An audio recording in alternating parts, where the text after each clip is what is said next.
I'm pleased to introduce Ben. In 1995, Ben finished his formal education in the theoretical and practical studies of film and theater, received a BA in Technical Arts Interpretation at the Wimbledon School of Art, London, England. With now over 20 years working in the British and German film industry, he has developed a wide range of skills from wood and metalworking, sculpting, mold making, casting, mechanical engineering, construction, and special effects. In 2012, a little blue book inspired him called A New Concept of the Universe by Walter Russell. So began his ever-deepening desire and quest into the works of the Russells and other natural science and philosophies. Since then, Ben has been replicating some of Walter Russell's diagrams into 3D models, from mirror cubes to conical coils to the transmutator itself used in Westinghouse's experiments. Please welcome, from Berlin, Germany, Ben Palmer. Thanks, Matt. Okay, thanks. Oh, thank you very much. It's great to be here. I've had a fantastic week here up on the mountain, and I have to thank Matt and everybody at the university for inviting me over, because it's just fantastic. It's a privilege to be here, and yeah, it's just this last week I've just had some fantastic conversations with some amazing people, and to be on that mountaintop, it's just, can't beat it. It's just beautiful. Anyway, the title of my presentation today is called Beyond Belief, The Quest for Gnosis. And it's kind of a personal quest, and I'd like to take you through it.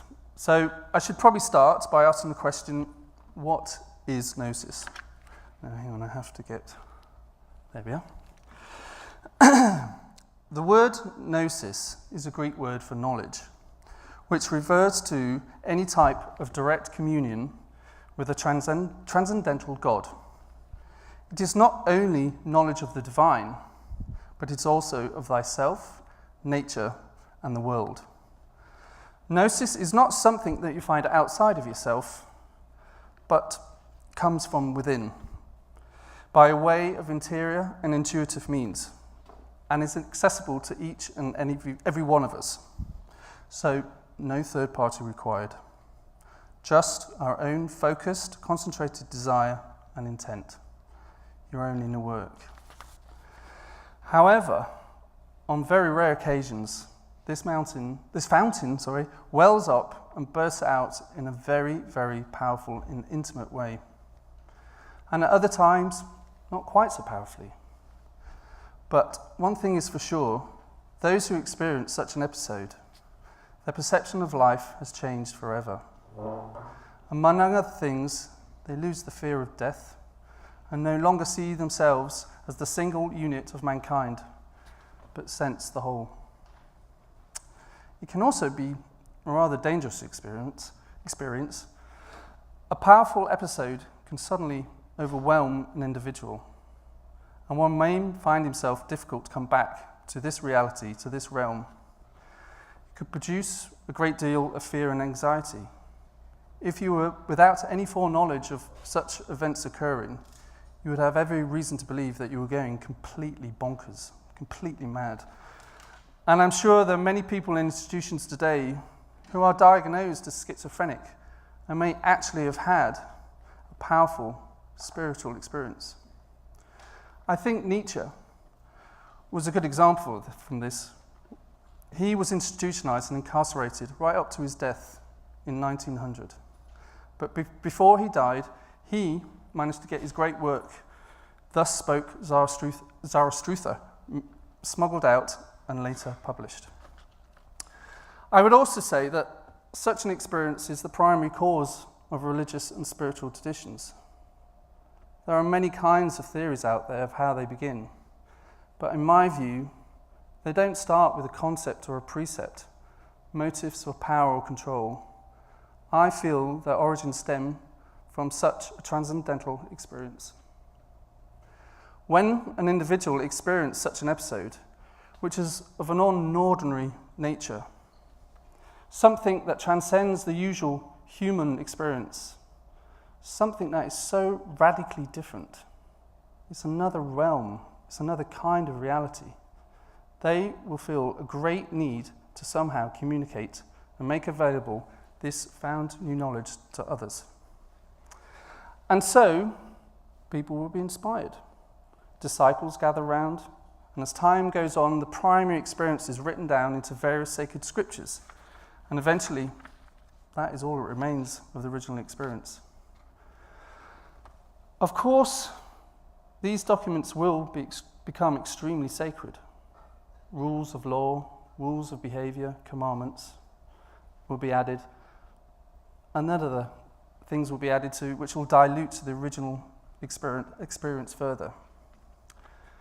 Nevertheless, buried in these scriptures, there are precious fragments of Gnosis that will still remain. And a good example of this can be seen in the Gospel of Thomas, an amazing manuscript, one of many documents that were unearthed in the desert in Egypt in December 1945. A group of documents were later named after the area they were discovered, the Nag Hammadi Library. Written in Coptic, the Gospel of Thomas is composed of 114 sayings attributed to Jesus, one of which states, "When you make the two into one, and when you make the inner like the outer, and make the outer like the inner, and the upper like the lower, and when you make the male and the female into a single one, so that the male will not be male and the female be female, and when you make the eyes in place of an eye, a hand in place of a hand, a foot in place of a foot, an image in place of an image, then you will enter the kingdom." In the New Testament, it explains how Gnosis speaks through the individual according to his or her own nature. This can be found in Paul's letter to the Corinthians, where he states, To one is given through the Spirit the utterance of wisdom, to another the utterance of knowledge according to the same Spirit, to another faith by the same Spirit, to another gifts of healing by the same Spirit, to another the workings of miracles, to another prophecies, to another various kinds of tongues, to another the interpretation of tongues. So, taking this into account, we can deduce that each individual's experience of Gnosis will be very different to another. That being the case, we shouldn't try to mimic another individual's experience, but rather use them as guiding lights to find our own way out of our self-made dark cages. As Nietzsche put it, "You have your way, I have my way. As far as the right way, the correct way, the only way, it does not exist." The American religious historian Elaine Pagels summarized Gnosis best when she says,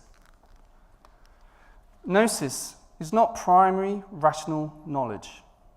Gnosis involves the intuitive process of knowing oneself, and by knowing oneself at the deepest level is to know God. And that is the secret of Gnosis." So, today I want to share with you the events and experiences of two men whom have been for me the most influential guides on my quest. Two men whom I consider to have the most interesting histories that I have encountered. Two men who have human experiences into another realm of consciousness, mostly unknown by many men and women. Obviously, one of the names of is the reason why we're here today, Dr. Walter Russell. And the other is Dr. Carl Gustav Jung.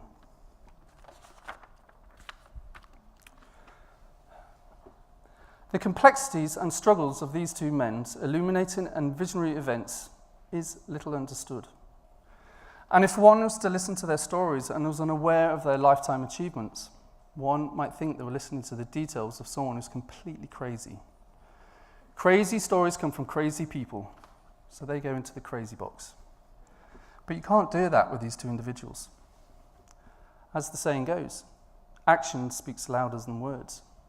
And the achievements of both of these men is so voluminous that it surpasses the lifetime's work of the average man and woman many times. I found it fascinating, absolutely fascinating, what happened to the consciousness of these two individuals. I started looking into their own written accounts of their extended visionary experience. An experience that they both struggled through many years of their lives to record and to interpret. An experience they both understood as something of extreme importance. Their experience reveals to us a realm that is beyond the cosmos or any part of that we are capable of exploring by rational or scientific means. They have exposed a region of human cognition, consciousness, and inner wisdom. Although they have both had very different experiences of Gnosis, Russell, for one, being more ecstatic in nature, bursting out and reaching great heights of ecstasy and knowing, whereas Carl Gustav Jung, was summoned to take his journey by closing off his outer world through immense concentrated effort and journeying down to explore the hidden depths of his soul, something which he would later describe as a journey of discovery to the other pole of the world. Nevertheless, in my view, I feel there can be many parallels drawn between the two. So that's what I'd like to give you a quick overview of their histories.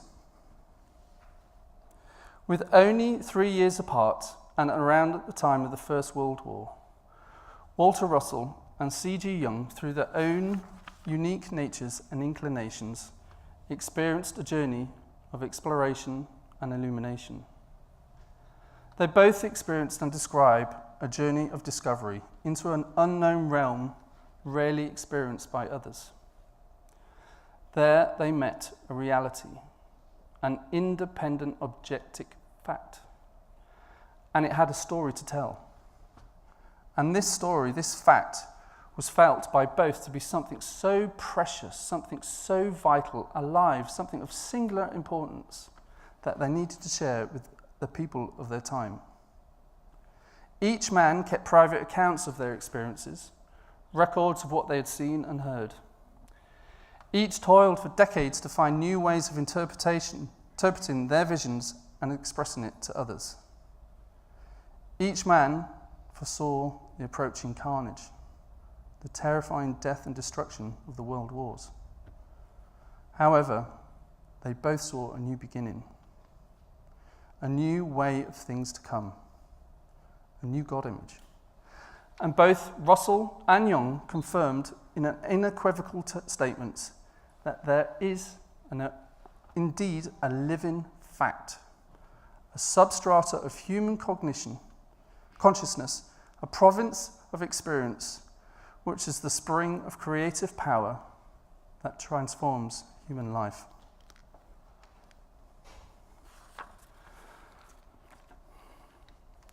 Walter Bowman Russell was born in Boston, Massachusetts, on the 19th of May, 1871. He was 4 years older than Jung and died 2 years later than him in 1963. With only a fourth grade education, Walter Russell became a master painter, sculptor, writer, philosopher, scientist, composer, architect, and much more. From his early age, Walter periodically had minor illuminations, which he would later call his mountaintop wanderings, or my ecstatic disappearances. He took great joy in writing symbolic interpretations of these experiences and laid them out in his book called My Book of Early Whisperings. On the 10th of May, 1921, during a period of unusually high solar activity, the depths of his unconscious welled up and broke through in a very, very powerful way to produce an experience which would last for 39 days. Something that transcended the usual human experience and which was so radically different, of a non-ordinary nature. He wrote in an unpublished manuscript called The Cosmic Plan. Now, Just a word about my ecstatic experience that descended upon me in the late evening of May the 10th, 1921, and remained with me until and including June the 18th. It was not a matter of my choosing, nor my foreknowledge. I had warnings of it during my entire life, but thought of it as a mental infirmity rather than a slight opening of a door to unspeakable and indescribable glory. These warnings began 7 years of age and were repeated periodically, to a small extent every May, and to a great extent every 7th May. He went on to say, my cosmic conscious experience was a wonderful but dangerous one. The danger lay in the difficulty of returning to normalcy, where the centers of sensation and consciousness again coordinate. I do not doubt, but many insane ones are so because of the experience of the inability to come back. I was fully aware of my duality, but I had no desire to ever again to make use of my body. I knew that I was tied to it with electric strings of flux, but I greatly desired to sever them and remain off stage in that ecstatic world forever. Mine was the choosing. I would have chosen severance, except for the awareness of the reason for that experience. I became aware that the reason of my experience was to inform me that I had a specific part to play in translating of the light into a message of man's new day. So, returning with difficulty and much reluctance, Walter Russell was now confronted with an extremely difficult task. A task was not the interpretation of a text, but of a visionary event, an experience from another realm of consciousness. It was a hermetic task, whereby one has to stand between two realms and tries to interpret what had happened. And then there was the added task, how to properly present this message to others. For the next 17 years, Walter Russell worked tirelessly on the completion of a masterpiece of philosophy, science, and cosmology, beginning with the Universal One in 1926. I quote, perhaps one might ask why I, who have known the whole of it for 17 years, have not long ago told this important story to the waiting ages. The reason is that this extremely simple story of the life cycle of creation is the hardest to tell. It has taken these 17 years of unceasing effort to find words to fortify this unbelievable, simple story with so consistent a cosmology that is uncontradictable. Through his paintings, his books, his illustrations and drawings, his lectures, he was constantly trying to find new ways to express to us what he had learned and put it in the simplest terms possible. It was extremely frustrating for him that the scientific community was so blinkered to such a revolutionary thought. It was almost blasphemous for him to try to disturb their rigid way of thinking.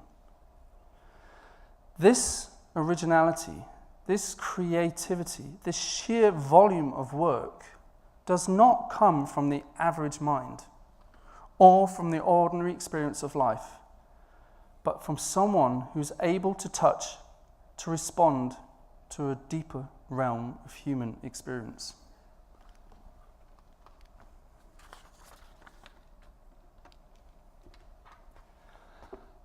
The universe might be likened to a kaleidoscope, consisting of 3 mirrors and 9 pieces of matter. These units are comprehensible when at rest and unassembled, but when assembled and set in motion, their infinite myriad of complexities and multiplies stretch beyond the comprehension. The 9 parts become uncountable multiples in number and forms, which are not there when viewed from the center of rest, nor are there infinite spatial distances there. There is naught there but vast illusions of non-existent forms and design. which mirrored repetition and motion, have alone brought into the appearance of being. The universe is simple as that, being but three mirrors which extend four pairs of opposed mirrors, being centered by one light in infinite of nines, forever forward, forever backward, into two ways of time which, because of its two-way flow, stand stock still. Walter also alluded to a prophetic element within his illumination. In a short statement written in Glenn Clark's book, The Man Who Tapped the Secret of the Universe, he mentioned that he was aware and shown future events that would soon unfold in the story of man. He says, "The time element was not set by me, but the source from whom I gained my knowledge and received my most detailed and explicit instructions. That date was written down to me in May 1921, at a time which I was fully informed of the world carnage which was to take place during the interim as a harvest of the seed of greed and selfishness which the world had been sowing." So, Jung also experienced visions of destruction, something that filled him with tremendous fear and anxiety. Now, before we look into Jung's experience, I think it's very important to view the Russell's opinion of psychology. And if we go into the Unit 4 of the Home Study course, they have a very direct in their opinion in the areas of this science.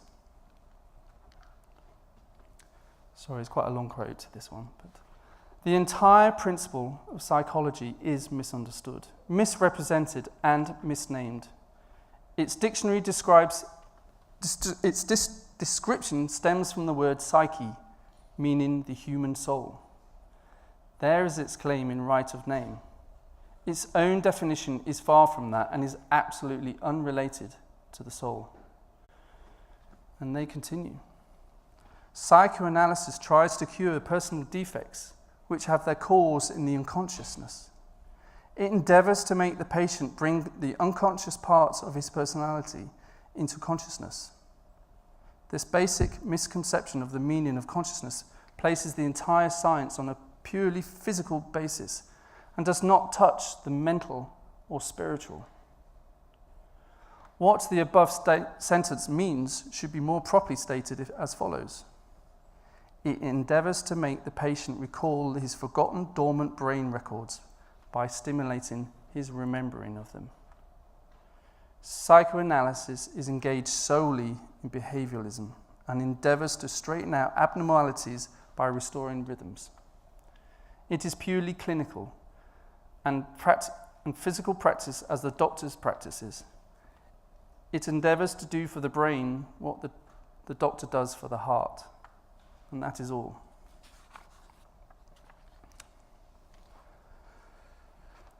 I agree with this statement when it concerns Freudian psychology. And as the Freudian theory dominated the psychotherapy scene until recently, I can understand why the Russells viewed it that way. Here's Freud and Jung on the right. The Freudian theory relates the unconsciousness as a kind of dumping ground for all our pains and experiences and our repressions and our instinctualities. And therefore, this unconscious junk often needs to be cleansed by revoking hidden memories. But that was not Jung's perception. For his own experience, as we'll review shortly, he knew that it was not just a trash heap. There was something of value there, a mystery of wholeness, a mystery for the use of healing, which was seeking recognition.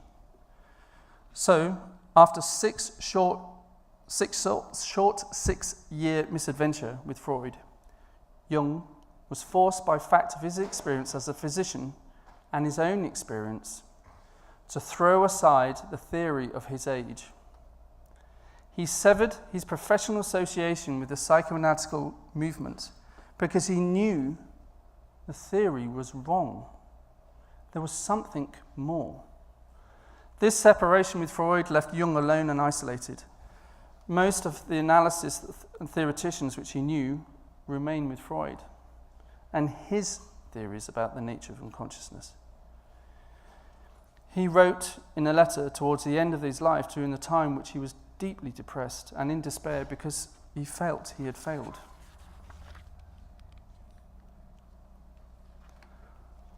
I had to understand that I was unable to make people see what I'm after. I'm practically alone. There are a few who understand this and that, but almost nobody sees the whole. I have failed in my foremost task to open people's eyes to the fact that man has a soul, and there is a buried treasure in the field, and that our religion and philosophy are in an lamentable state. On the shores of Lake Constance, Kessel, Switzerland, there is an old parsonage. And fixed to the outside walls of this house, there is a small plaque which reads,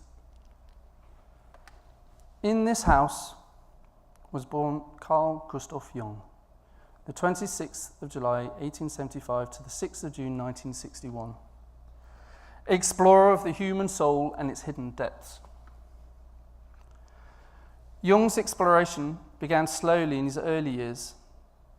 He felt communication coming from the edge, beyond the edge of his consciousness, through various visions and dreams. These stuck with him into his adolescent years, and he motivated him towards the natural sciences. In 1895, Jung began to study medicine at the University of Basel, and then his choice of speciality, the new revolutionary field of modern psychiatry, a science that was still in its early stages. By 1905, Jung was appointed as a professor at the medical facility of Zurich University, and it was during this time that Jung became a qualified proponent of Freud's new psychoanalysis. However, after an intense 6-year relationship, Jung realized that the two of them saw things completely different. Jung had been making an intense study of mythologies and religions, and Freud dismissed Jung's interest as being unscientific. And so began the development of the rift between the two of them. However, it was through these intense studies that forced Jung to conclude that without a myth, humans are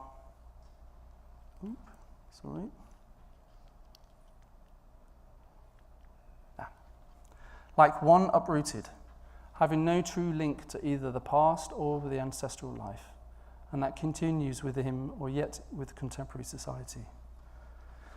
Their split finally occurred in 1913, which forced him to conclude that even his own theories were wrong. And what about his own myth? What was it? He did not know. That year, C.G. Jung heard a call to make him take a journey of exploration, a journey that would last around 6 years, around the time of the Great War. His journey took him to the boundaries of a world unknown to most men and women. It all started in October 1913, as he was struggling with these difficulties. It was a year before the First World War broke out.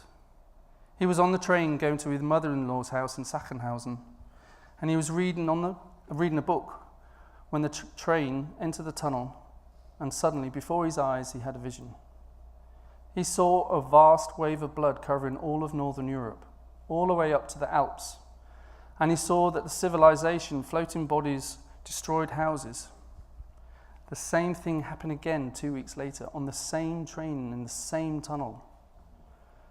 As a psychologist and working with psychotic patients for the last 13 years, he thought he was going completely crazy. Maybe he was threatened with a psychosis. He searched his dreams, his history, in order to try and stop a psychotic event. Finally, he knew he had to give in. He had to know what was calling him.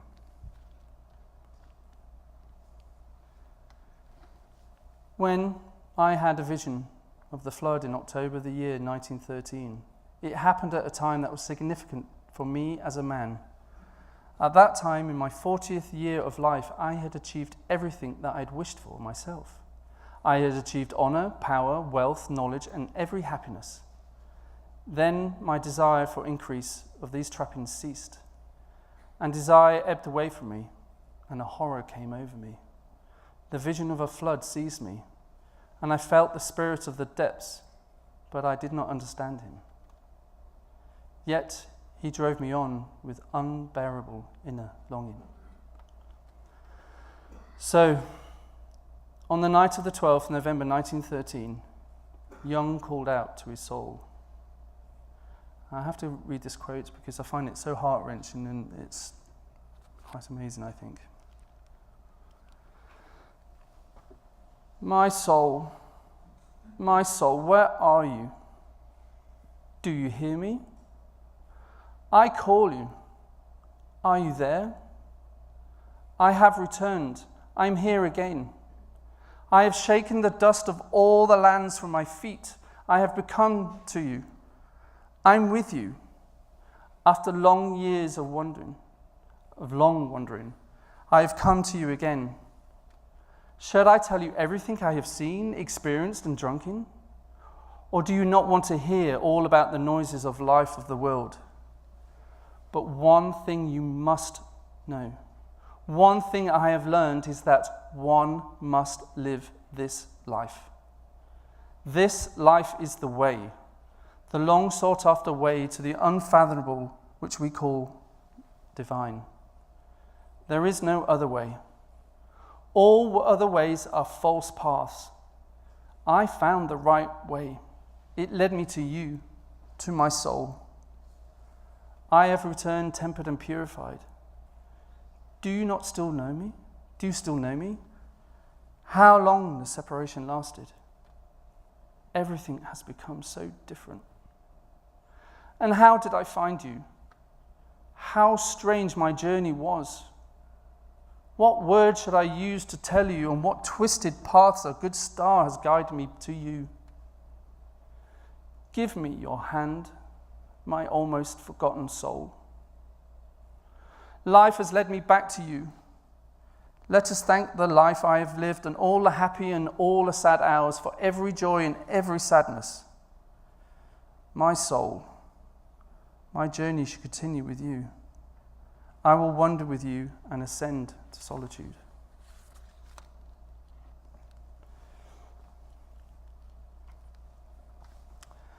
Every night for the next 24 nights, Jung sat at his desk and with focused intent and enormous concentrated effort, he turned off the outer conscious world, and then on the 25th night he finally managed to evoke a vision.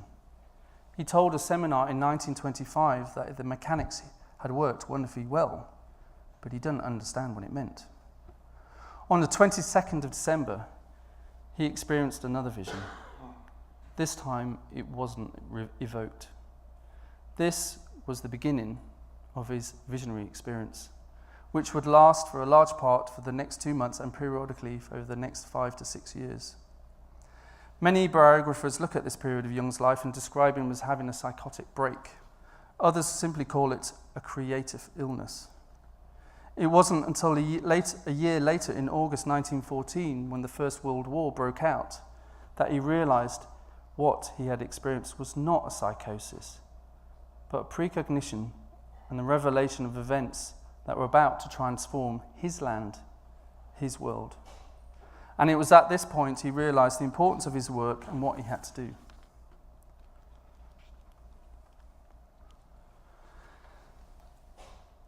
If you remain within arbitrary and artificial created boundaries, your walk is between two high walls. You do not see the immensity of the world. But if you break down the walls that confine your view, then an ancient sleeper awakens in you. If you look outside yourself, you see the far-off forest mountains, and above them your vision climbs to the realms of the stars. And if you look into yourself, you will see, on the other hand, the nearby as far off and infinite, since the world of the inner is as infinite as the world as the outer. Man lives in two worlds. After each visionary experience, which would occur more or less nightly, he would write notes down in his experience into his black books. And from these, he would spend the next 16 years trying to transcribe this material into a folio-sized, leather-bound book. A book which he specifically made for this task. A book with golden letters written and embossed down its spine. And written in Latin, Liber Novus, the new book, or simply called the Red Book. I think that's right. Sorry, back one. Within the pages of this beautiful book, a book unlike anything penned in modern age, a book beautifully crafted with handwritten calligraphy, stunning illustrations, Jung would transcribe his visionary experiences. 16 years he worked on it with more or less secrecy. Only a small number of people, a handful of his closest students, were allowed to examine it. Originally, he thought he could publish it, but by the end of the 1920s, he realized that was impossible. No one would understand it. No one could understand what had happened to him. Throughout his life, the Red Book remained his hidden treasure, and even after his death in 1961, his family refused all requests for people to review it. And for several decades, it remained locked away in a bank vault, unseen by anybody. Finally, in 2009, nearly a century since his first early beginnings of his illumination, the Red Book was published. This was the hidden center, the hidden source of his lifetime's work. And now we can finally review and examine this rare experience of his Gnosis. The years that I pursued my inner images were the most important of my life. Everything else is to be derived from this. It began at that time, and the later details hardly matter anymore. My entire life consisted of elaborating what had burst forth from the unconsciousness and flooded me with an enigmatic stream that threatened to break me. That was the stuff and material for more than only one life. Everything later was a merely outer classification, a scientific elaboration, and the integration into life. But the numerous beginning, which contained everything, was then. So, of that history, what have I learnt? What have we learnt from the experiences of these two men? Well, for one thing, the knowledge that we are not alone. Help is available to us. There are among us who literally stand out and will always stand out and will never be forgotten. Men and women such as these provide us with an inducement to wisdom, to insight, to discovery, and to real ongoing spiritual progress. What's also important is that they indicate to us that the help for humanity does not come by the way of machines, and it does not come from data, from information, computers, iPhones, tablets. These are just technological tricks. It's about the rediscovery of this hidden treasure in man. And it's been with us all along. Something secret, something amazing, something astonishing and miraculous. And it's people like the Russells and Jung who knew how to get close to it. They knew how to bring it into action. They knew how to ignite the consciousness of a soul of an individual. But it takes work. It takes doing. Gnosis only comes as a result of a great deal of sincere aspiration and desire and movement of the soul to discover it. It's not in belief. Belief is as good as bad as another. It's not brought on whether you believe in this or whether you don't believe in that, or whether it's the dogma for the last 2,000 years or the dogma for the last 50 years. Dogmas are dogmas, and we don't need them. What we need is knowing. And without any experience without any gnosis, then they're just the same kind of thing, but it's always much easier to believe in something.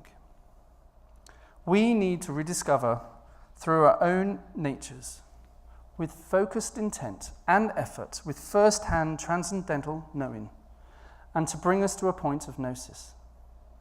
Nothing short of that will do. Nothing short of that has ever done. We've always had belief systems. And here we are, humanity, standing on the same place with the same problems.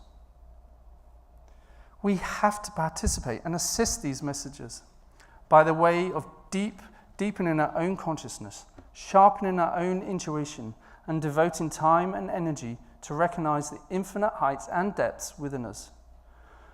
The purpose of our lives is consciousness, deep consciousness, and transcendental consciousness. The body, well, it's just a carrier of it. But consciousness does not die. It will die, but consciousness does not die. If one doesn't become responsive to one's own deeper roots, if one doesn't come to acknowledge his own being, if one is only directed to the accomplishment of material and outer things, then he is not living up to his true astonishing potential. We have to look deeper, and then deeper still. To look way, way below the surface and try to resist the temptation of being satisfied with the immediate information, the immediate image, or the immediate concept that comes to us. Not to be satisfied with superficial perception, no matter how tempting that perception may be. We have to avoid being distracted by politics, events, fear that are forced upon us each day. However, something that is very important, we have to live life. We can't ignore it. We can't just try and live in that other realm, but we have to have one foot in each realm. And it's from here that we can increase our consciousness, and that is our priority. By following that priority, we will discover that which lies beyond human mind, beyond human consciousness. And once we've learned how to practice that priority, our lives will individually, collectively become more balanced, more effective, and more productive, more happier, and we move towards Gnosis. May we move in that direction. Thank you.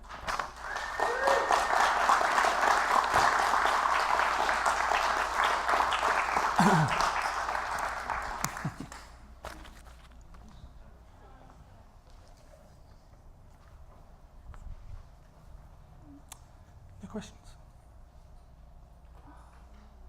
When did you first get interested in Walter Russell? It's probably about 9 years now, I think it is.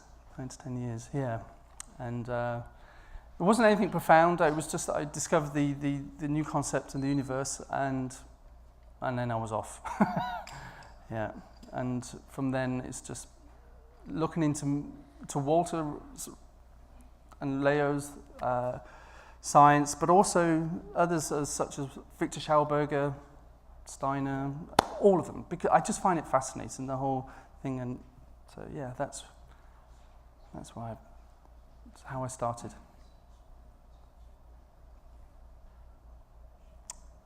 Okay. Oh, hi.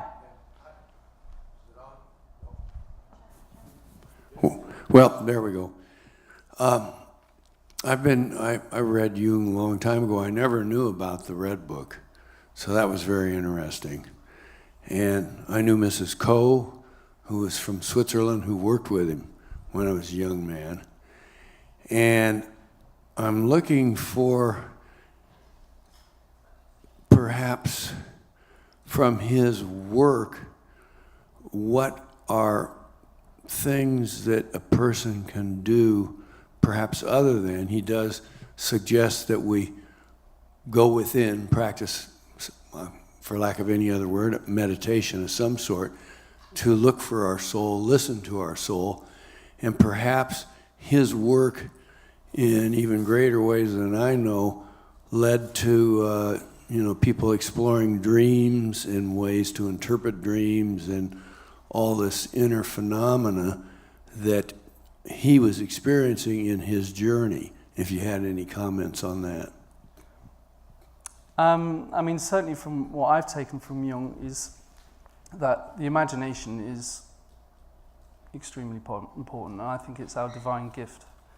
And he certainly, through his individuation process, which is you would go with an analyst, and they would go with you and take you down into your unconscious, and you analyze your history and your dreams and many things. And I think the importance of it, it brings balance again. It brings the two aspects of the soul, the male and the female, and bringing it together. And when you bring those two aspects together, it's that dualism again. You bring it together and you produce a third aspect. And I don't know if you saw the image of the alchemy drawing. You have the cube and the circle, and then there's the triangle. And if we all know, a lot of Russell's diagrams, he's always got the mind as a triangle. And that's the thing, it's just he brings out the balance within the individual, which, yeah, I mean, it's all about the balance again, and it's so important, the balance of the mind, and how we've all talked about it today, about the balance of the mind and how much it affects the outer. And that's why I was taken with Jung, and I've taken this one because that's his way. That was his journey that he was shown through his Gnosis, his nature. And then you have Walter and Leo, who had their natures, and you have Victor Schauberg, who had his nature. And we just see all these things, and we should just take, obviously I take an awful lot more from the Russell's work, but it's all very inspiring, and they're all saying the same similar message time and time again. Going within and bringing balance into the mind, and then it brings it out in the body and everything else. Intent is an amazing thing. I mean, we were discussing the last few days in the science house about various things. Joe cells, for one thing. It's bits of technology, and I feel, and we feel, is that it's it's hard to describe, but he's basically producing energy from this Joe cell, an awful lot of energy, electricity, but he has two aspects. He has stainless steel and water, and he puts them together, but I believe the true power is coming from him. It's him, it's his intent. He's putting that. And that's how I see it. And it's the mind that has the power. And we know, through all the teachings, that's where the power lies. And that's where I think Jung and Russell's, Schauberg, all of them, that's where we have to go. Bring the balance back down here. And I think if we can see it in, like the symbol of the crucifix and the symbol of the Ankh. You have the vertical line and the two balances on the two sides, the two opposites. And it's bringing those opposites together and going straight up. And then certainly within the case of the Ankh, you have the egg of life, or the egg on top. And it's pushing through that barrier and into the egg. And that's where true life is, from that point. That's how I see it. Then I'd like to mention about the parallels of Dr. and Jung's life. After Doctor's illumination, his family tried to get him committed. Yeah. Isn't that interesting? Yeah. So this experience, into illumination. Be careful what you wish for, because when you get it, you're telling where you're going to end up. It's not.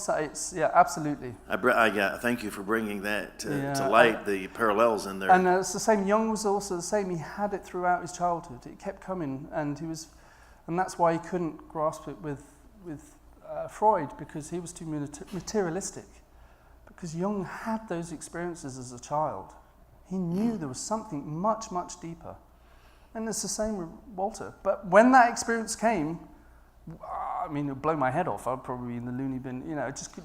I haven't had those experiences throughout my life. I haven't had any experience, to be perfectly honest with you. It's a very gradual thing, which maybe I'm finding, but... Is it fair to say that you're never too young to have illumination? Well... Sorry, I'm saying again? Be careful what you ask for, you might just get it. Exactly. And when you get that one glimpse, there's no going back. Absolutely. There's no going back. Yeah, and it's an amazing... I find it fascinating. I find it absolutely fascinating. Yeah. So, God bless you all, and thank you very much.